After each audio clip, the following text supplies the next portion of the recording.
Good morning, viewers. Welcome to this teleconferencing session on industrial relations. With us we have today an eminent professor in the field of HRM and also in industrial relations. He is currently a senior professor in IMT Ghaziabad. He is a veteran in the field of industrial relations. All of us are we know him as a industrial relations expert in India. He is Professor B.D. Singh. Professor Singh is having around 40 years of experience after passing out from IIM Calcutta. Then he had joined steel industries in various capacities, and from NALCO he retired as a director HR and joined in MDI Gurgaon as a professor. Then currently he is with IMT Ghaziabad. Recently he has also published a book on industrial relations, which is very widely read by all the industrial relations students and researchers.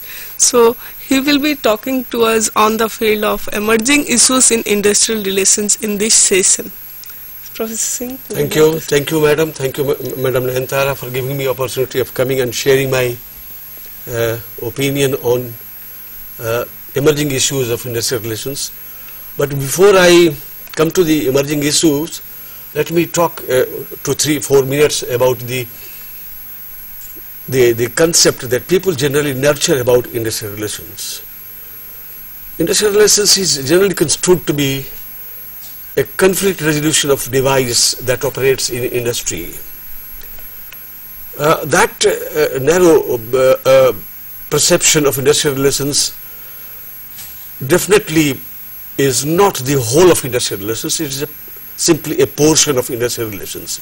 And if we only emphasize on conflict resolution portion of industrial relations, the things that comes before us, and history has also supported this, that the perception and image of industrial relations that has come to the people is all negative, passive, reactive, ad hoc. And people engaged in the field of industrial relations are firefighters and dousing the fire type of people, and therefore today the students or professionals, even if I'm allowed to say, are feeling very much averse to knowing and understanding industrial relations. There are persons who have already written the obituary of industrial relations, that industrial relations is no more required in industry, but really I simply do not subscribe to their view because they do not know the whole of industrial relations.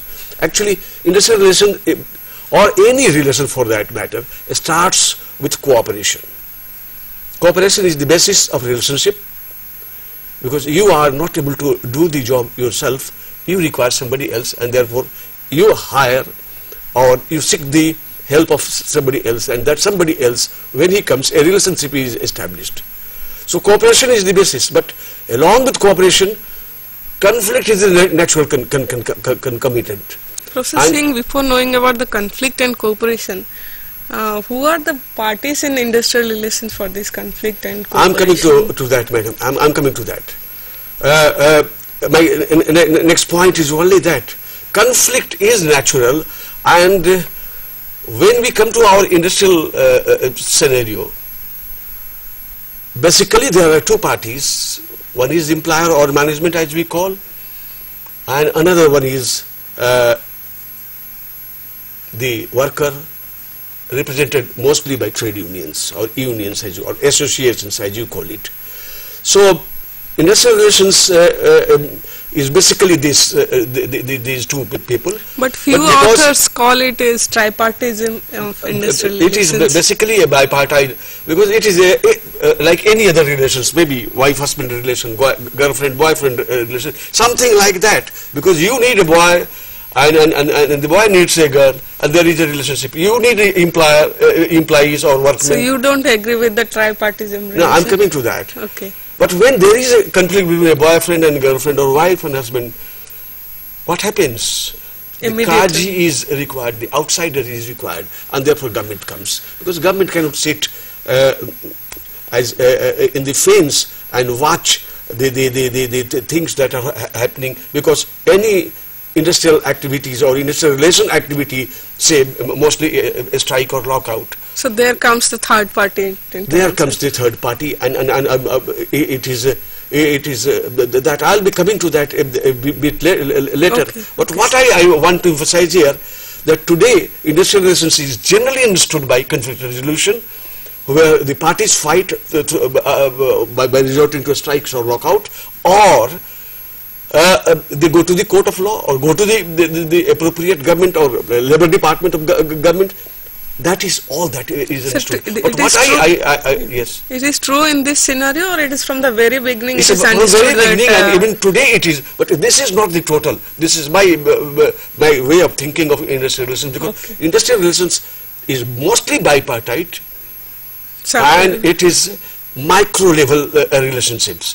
It is a plant level, shop level, team level, place of working relationship. But such or organizational level maximum, you can say.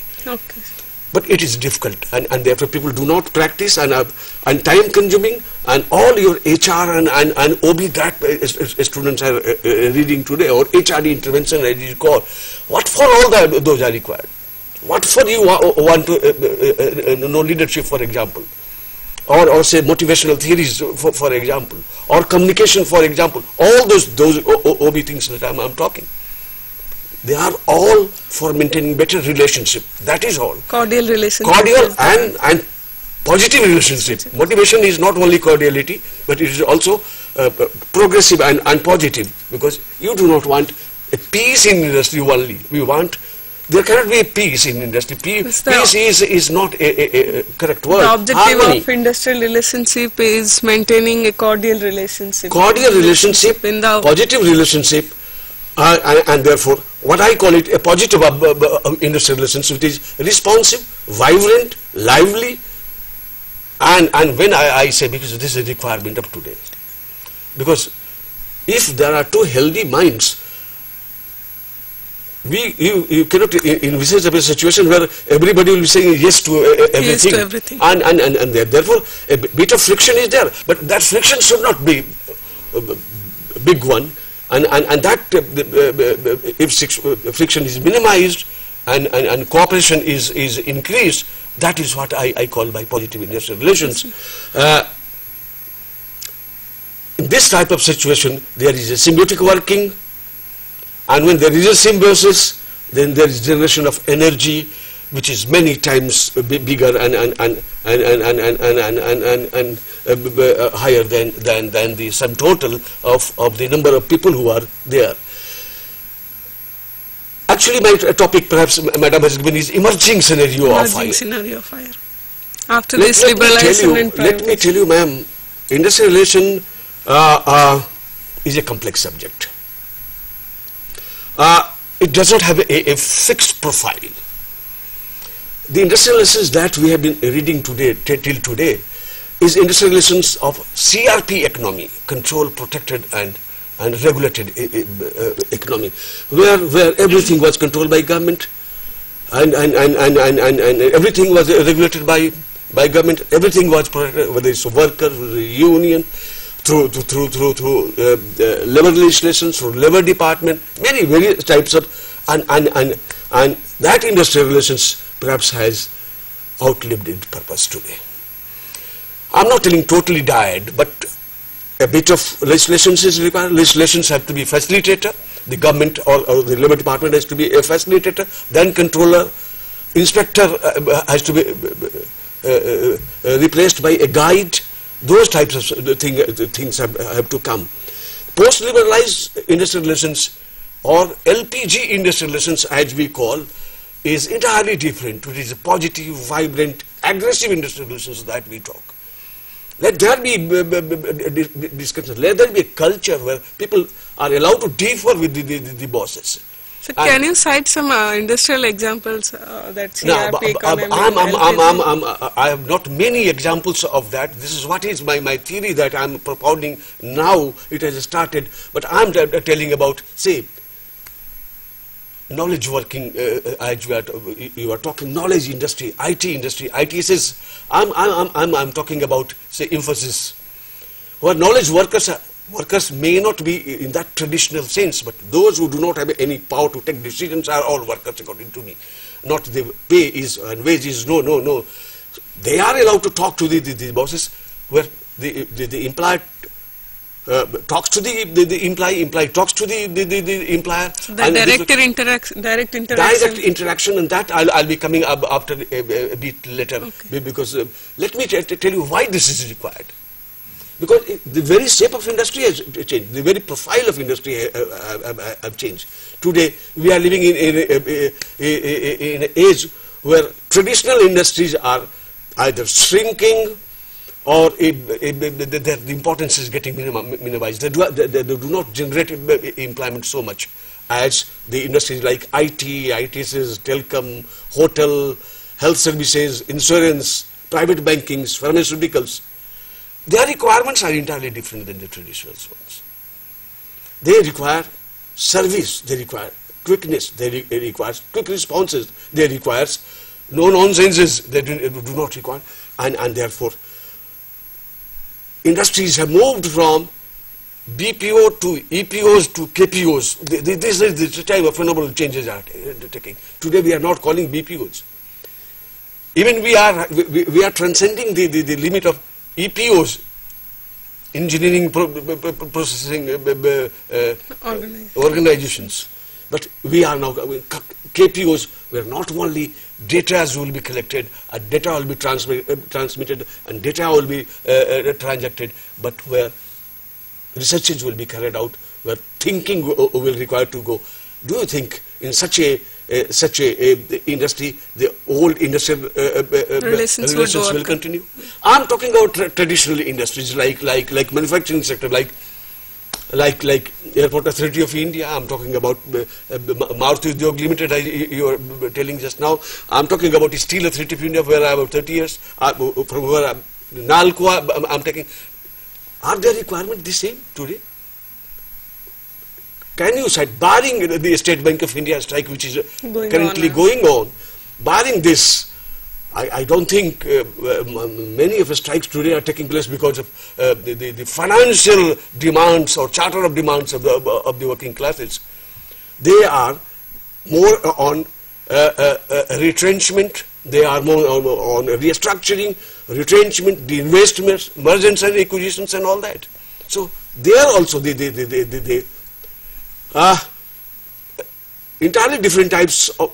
We are living virtually in the age of virtual organizations.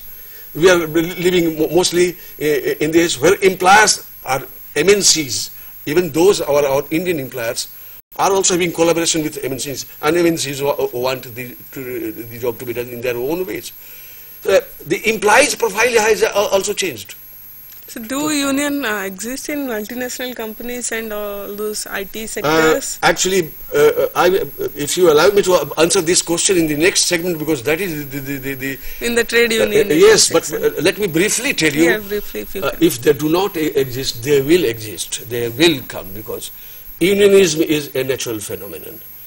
Trade union in the present shape may not be liked by any multinationals or e-industries or IT industry or ITSs. But unionism is as natural as the exploitation by the capital. Both are natural, and therefore unions will come. I will build upon this in the next session. What the government you are talking about has still not changed. Of course, there has been some change in the thinking of government, but not much. Still government acts as a controller of the thing, not as a facilitator. The government, but government profile is also, government is also now, you must have seen free economic zones are coming. You must have seen the second National Commission on Labour's references that have come. They are talking about competitiveness. They are also thinking about competitiveness. I'm not telling, but nothing in action is coming. Maybe because of their inability to do it, because of coalition government and all that. It's because of that let me tell you one or two more things that is there. Today, government is not the only factor the fourth actor in the drama of industrial relations is society. Society is not a mute spectator now. So you have moved from tripartism to quadripartism. And the fifth dimension I am telling you about, the international bodies like WTO, World Bank, ILO, the core conventions are to be implemented.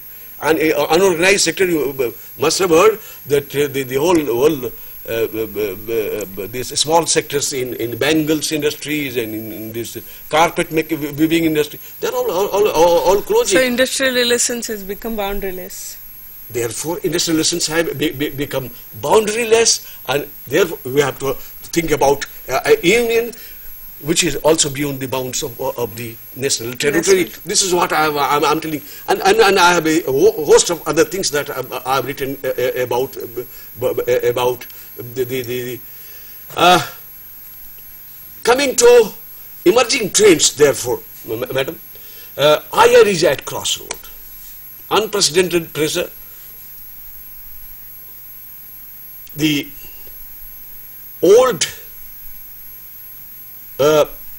tools in the hands of industrialists like strike, garao, collective bargaining, litigations are all losing their relevance.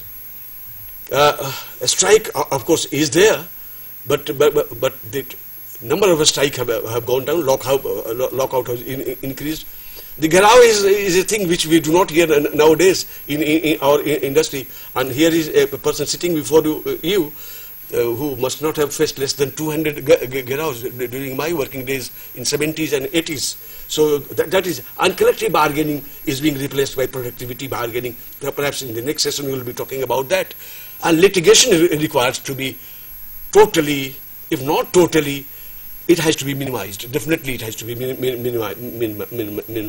Emerging changes, therefore, that we cannot play the modern game of cricket with the old rule of gulli danda.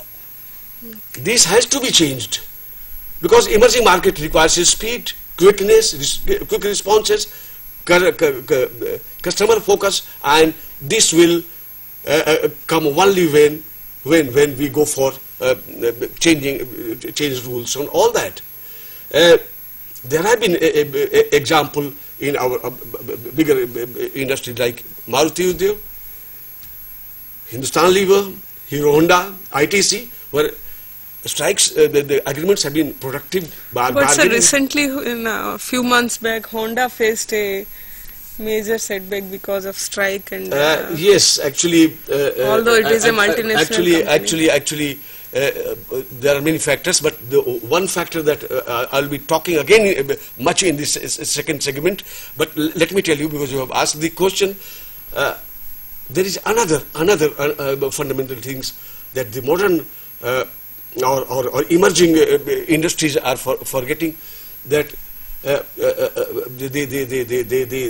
impulse or instinct of combination is not only natural, but also it is as per the international convention. ILO says it has to be there.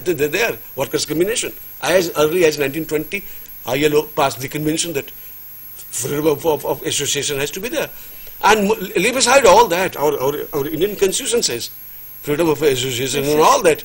And Honda management was not allowing the workers to form the trade unions. That was the one big reason, but there are many other reasons we will be discussing in the next segment. Therefore, today unions are facing dilemma, and those dilemma I'll be talking in the next segment. Dilemma of opposing advanced technology, dilemma of opposing the multinationals, and if multinationals do not come, the dreams that we are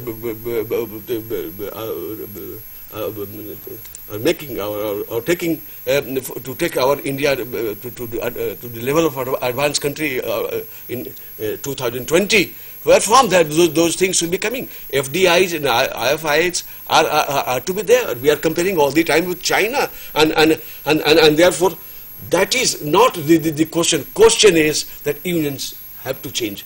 But let me tell you, more than union, management has to change. And I'll be talking much about this. Because relationship is not one-sided, I told you.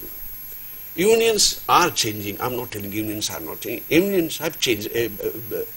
Unions are changing means so union strategies are changing, their Union structure is thinking changing. Unions' philosophies are changing. Unions are now sinking their differences, ideological differences, sitting together to put forward their demand. BHE. Are employees really keen to join union nowadays?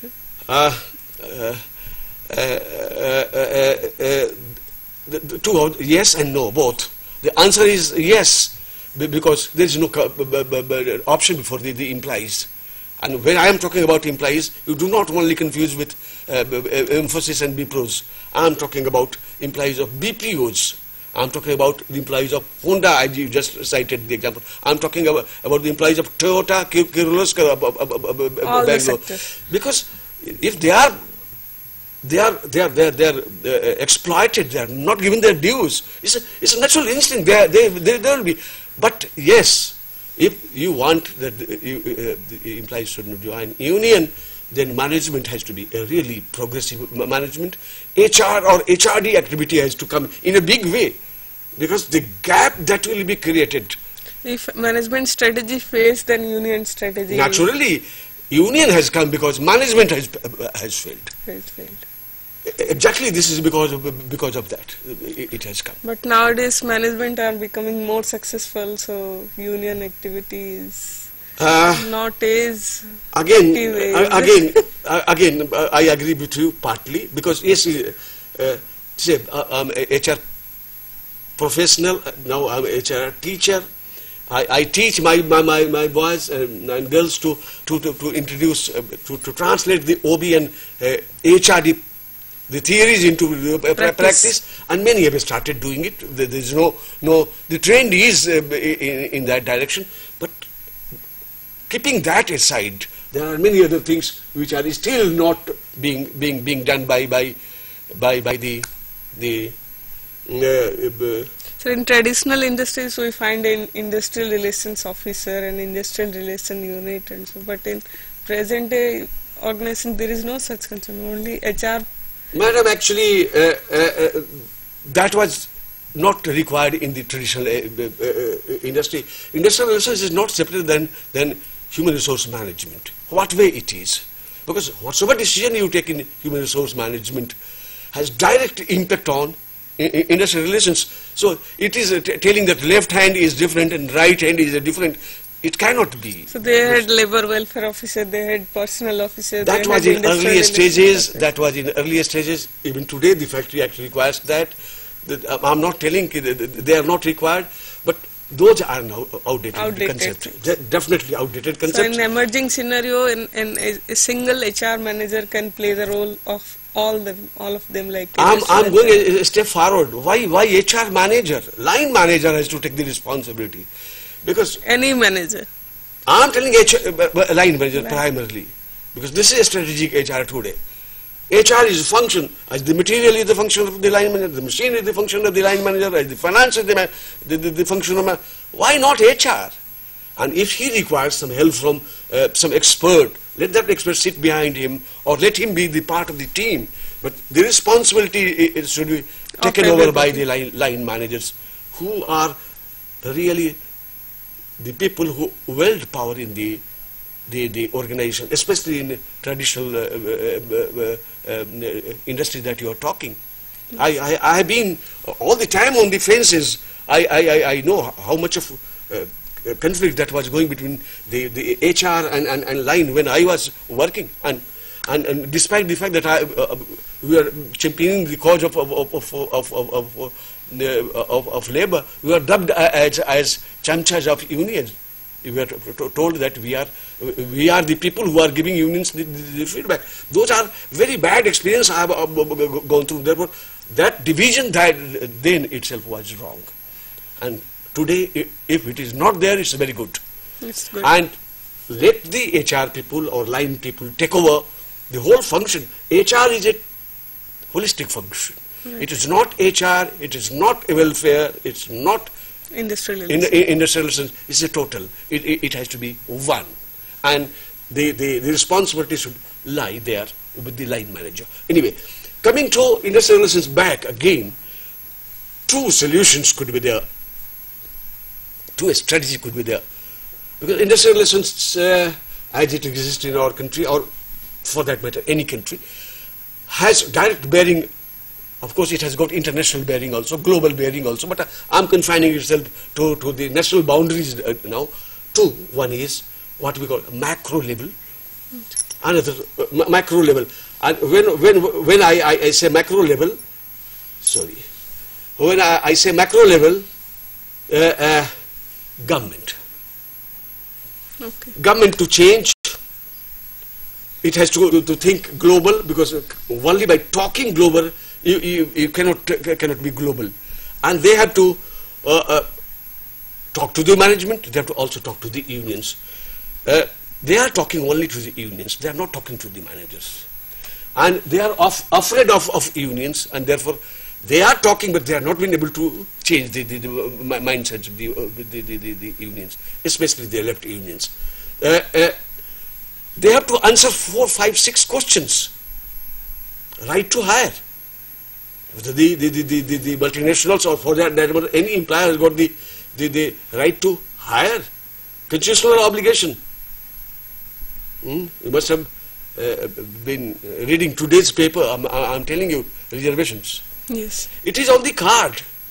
I'm telling you, it's a matter of time that even that the tentacles of reservation will be spreading to the private sector and multinationals, and therefore right to hire becomes very much doubtful. Contracting, the contract workers, can you put the workers on contract? Does this section 10 of contract labor not attract or get attracted? Outsourcing has become a really, therefore right to hire. What is a stand of government? Let it be clear. Only then the emerging industry, especially the MNCs, will be clear about what is my right about the right to organize and change the service condition. Section 9A of ID Act, you know. Yes. Notice of change. And notice of change means what? And hell of lot of trouble, because industrial disputes are raised, and you know, when industrial dispute is raised, how much of time it takes. Right to determine compensation. Can you determine compensation? Yes, for managers you can, but for you have the different minimum wages act, you have the payment of wages act, you have the payment of bonus act, you have all those acts, and you have to frame your compensation in framework of those laws, and government should. So, in your view, why government is so liberal towards these policies for the new companies, the multinational companies, private companies? Why government is not imposing like it was to them? No, rather, Nandara, I'm just thinking the opposite of it. Why not government is clarifying those things? Because they are afraid of the trade unions. Right. They will come to the street. They are not afraid of MNCs. They are afraid of MNCs, and therefore they are trying to circumvent the whole thing by introducing the free economic zones type of activities. This is where the MNCs may not entry.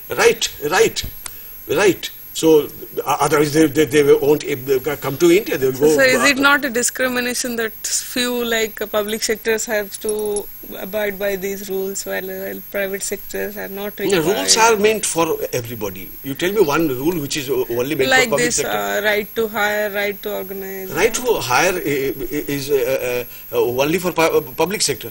Yeah. But I am telling you, it will be spreading and contracting and but outsourcing. It is not contract section 10 is applicable on private sectors also. Right? Not all the rules. All the rules may not be right. So is the right section 9A of ID Act changes. Right. It is applicable on everybody. Even BPO is a industry.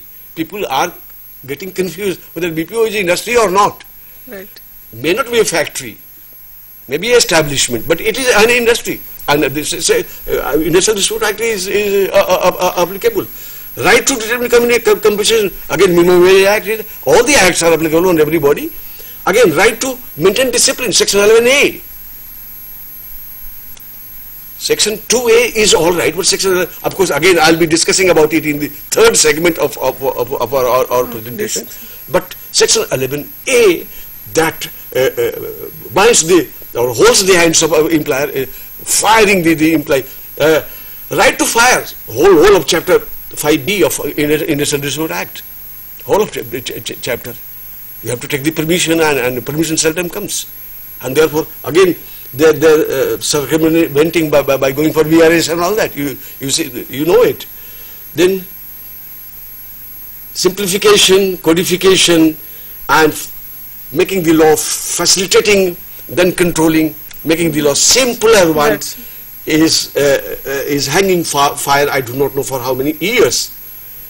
There are, of course, some experimentation, export promotion zones, and the government thinking is in a right direction, but lot more is required to be done in action. Thinking is one thing, action is another. Another segment of government that has done some job and doing some job, and I'm making a controversial statement, by judicial activism in labor areas, and every day you must be finding this or that or many things that come, and judgment comes, and the employers are not taking it with that delight, and now of late the workmen are not taking it. So decision on strike in Tamil Nadu case, the decision on Bandh, the decision, many recent decision on dismissals. So these are some of the things which is again soon the mind of government. How much of time is left, ma'am? 10 minutes more. So should we let me talk about 2-3 minutes more? Yeah, you can talk 10 minutes more on this issue. All right. So and then there will be question from them. Yeah, I'm not getting a single call. I don't know. Okay. The toll-free number is available on the screen, and if anybody has any doubt or query, please feel free to call in the toll-free number, and also the direct numbers which will be shown in the screen. So coming to the micro level, actually I told you, relationship management or any relationship is bilateral. And so is industrial relations, and therefore let the organization do enough of homework to make the industrial relations good or harmonious, as you are telling. Do we really believe that human resource is an asset? Do you give really the importance to human resources in our industry? Yes, there are industries which are started giving, because they feel that human resources are the assets. They are the human capital they are talking about. They are. But by and large, general, it's only a lip service. When it comes to, even today, the employees are taken to be a liability, risk, threat and cost. So out of your own experience of industry in the 30 years, at that time, how was the management's approaches for labor? Like they were not treated as an asset? During my time, no, not at all. Not at all. In manufacturing, I am talking about the steel sector, I am talking about aluminium sector. Not at all. No, not importance was, unless the unions were giving their strike notice, unless the unions were threatening us to disturb the job, nothing was coming. That was the that may be a reason for coming off on a strength of union. That was because you need some flexibility. If I want to weep, I want some soldiers where I can put my head and weep and cry, and that soldier management never provided. This is what I'm telling, and we are talking about a committed. Which workforce is a human capital or asset? A committed workforce. Not all workforces are committed workforces. the workforces which were alienated one, frustrated one, which are disenchanted one, are the asset? They are the liability. And I must not quote the example because my students or listeners must be having not one but majority of the cases who are working. Yes, they are having alienated workmen or what I call pampered workmen. Pampered means I am not satisfied with all that I have got. I must get something more. Whatsoever happens to the society, whatsoever happens to others, we do not care. That has been the attitude of many of the employees or the unions. So, if you want a commitment to come, commitment cannot be bought in the market. It cannot be imported also, madam. You cannot go to Japan, cannot go to USA and import it. It has to be sprouted, it has to be grown in your own courtyard. You can buy the hands, you can buy the minds, but you cannot buy the commitment. Soul. And soul comes through what I call it the efforts by the organizations, and this is what I have written in my book, and I am teaching to my students. I teach a lot about that transforming various or transforming various OB principle into HR practices, coming to making the workers empowerment or bringing the workers or making the workers empowered. If the workers are empowered, if they are able to take decision, if they are allowed to take risk, if they are about to raise questions, if they are allowed to differ, the atmosphere will be healthier, because these are all signs of a good relationship. But do we have that type of atmosphere in our industry? Whatsoever a workman says, he is either told to shut up, or his request or his questions are just ignored.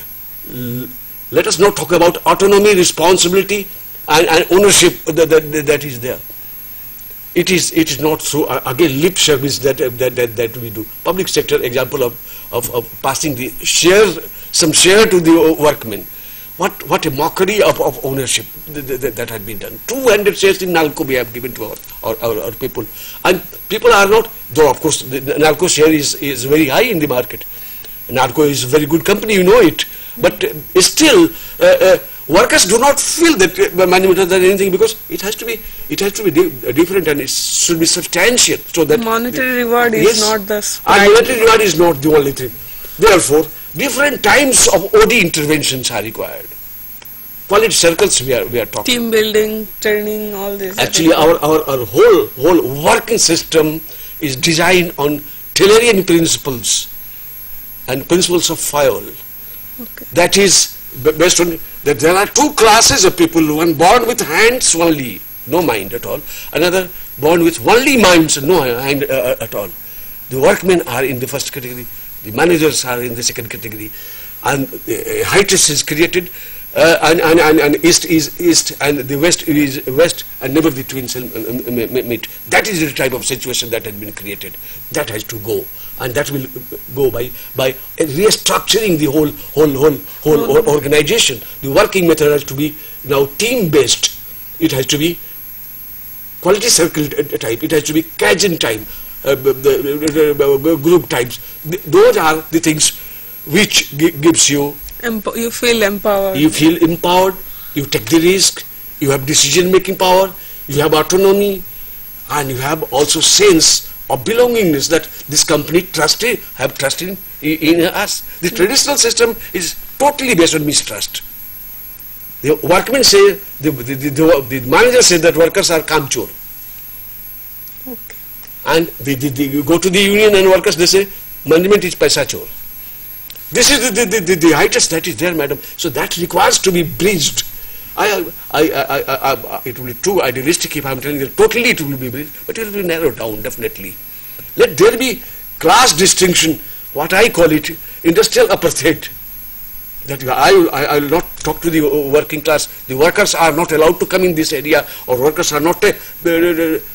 Workers are as part of the organization as anybody. And you know, today we are talking about total working class, total implies are conceived in totality. They are not in isolation. Total employee involvement. Exactly. Therefore, I'm talking about many types of other positive discipline. I'll be talking about this in the third. The traditional system has outlived. I'm talking about proactive grievance redressal. I'll be talking again in the third section. I'll be talking about many other such things in the third section. All these are strategies to... Naturally, it has to come in a big way. Otherwise, there is no magical band in the hands of our academia which will give it to the our consultants, which will give it to the managers to weld and get the cooperation. There are many other things that are quality of work life. I'm telling you. Quality of work life is one, humanizing of workplaces. Work is worship. What do you mean by this? How can you create the work as a place where workers will feel or love to go and work, converting the workplaces into the place of joy, place of happiness. And that's why you must have seen some of the emerging industries are having gyms, swimming pools, music, cafeteria, all those things. Of course, these are plus points that are coming. That is still lacking in traditional old-time industry. Still, it is lacking, but that has to be there. So, another thing I'm telling: job enlargement, job enrichment. They are not only theories, madam. You may not be doing well, or you may be doing repetitive job for all time to come. And if a bit of addition is given or a bit of change is given, you become entirely a different type. And that because relationship is not one point; it's a combination of many bits that makes the relationship. If one bit breaks, then entire relationship. Exactly. So one bit breaks the whole entire process. So it's a collectivity of all that. It's a totality of all that. So I would request you to wind up the thing in 1 minute. Just give a summary. So my summary is that making the job challenging, making the workplace a place of work, making communication a two-way system, making reward system performance based, making non-financial benefit the main plank of the organization, building total culture of the organization, and by all that, what I mean that building the bridges of trust. Okay. That trust and credibility will ensure harmonious industrial relationship. All this management should follow all these strategies for a harmonious relationship, which is the crux of any industrial relationship. Yes. Thank you. Thank you, Professor Singh, for giving us a wonderful lecture on emerging issues. We'll be joining again at 12 p.m. sharp for the second session, which will be on trade unionism. Okay. Thank you very much.